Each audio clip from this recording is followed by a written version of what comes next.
Hey, and welcome to this week's Inbound Debate, New Year's special. As always, on my left, I'm joined by Nick Pateman, and on my right, Dan Holt. And this week, we're going to be talking about the biggest changes in SEO over the last 12 months, and also what we're looking for in 2014. So, guys, I'm going to open up the floor and say, what's changed in SEO in the last 12 months, and what are we looking forward to, and what are we doing in 2014, Dan?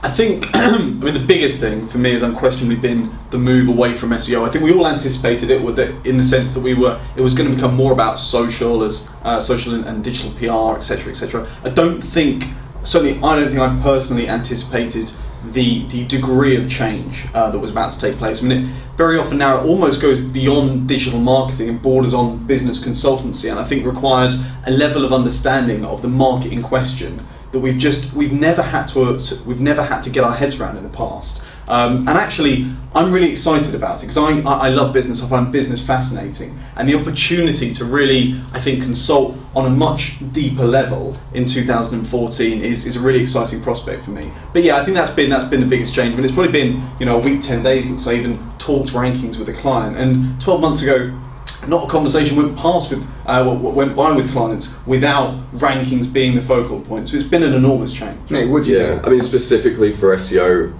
it's been really muddied this year. I think we've had these further Penguin updates and everything else, and Penguin refreshes, and links are now so vaguely beneficial to a website that it's really hard to say now more than ever what specific thing is working well. So I think SEO has now, everyone's forced to look at these other channels because it's so hard to go down a purely SEO route and have any kind of clear indication of exactly when things are going to start performing and when revenue is going to come in from it. It's just a really, really difficult point. So I think exactly what you're saying is SEO is still really crucial, and do everything you can to a high quality standards and go down the press route for your link building rather than just trying to buy stuff for $2 or whatever. But also look at things like pay-per-click and email, areas that are much easier to monitor and measure, but also kind of really powerful still as well.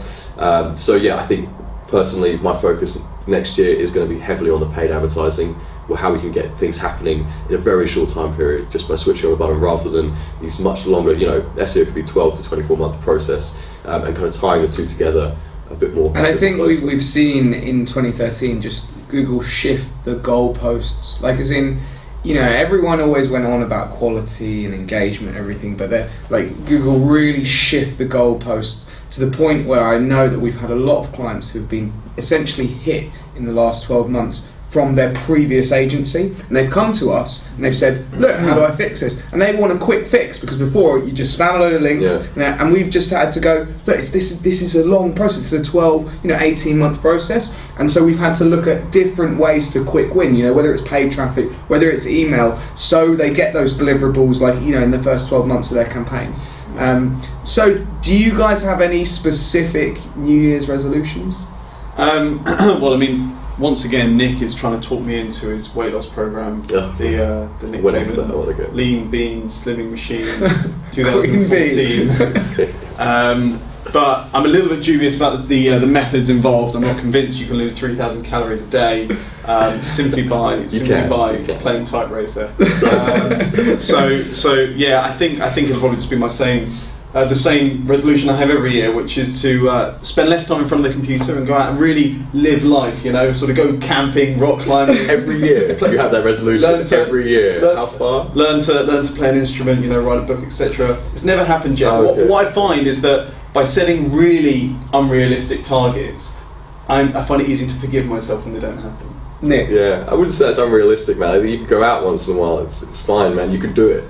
I've got confidence. For me, I have a few New Year's resolutions, but one of them probably be a bit more kind of getting on top of those back burner items, man. I've got a real habit of having kind of firefighting, making sure all the stuff that really needs to happen now happens now, but also never really looking at the stuff which is the really long-term valuable side of things. And I need to really structurally set aside more time for that kind of thing. For myself, last New Year, I set myself very specific business goals with revenue turnover, and I'd say they were quite ambitious for the Mum network, but we hit every one of them. So I'm just, next year I've told my whole team the goals that I'm setting, which are incredibly ambitious because we hit the ones last year, and we're just going to work towards them, and I'm really excited for 2014, to be honest. So thank you very much, guys, for joining us. As always, this has been the Inbound Debate. Happy New Year!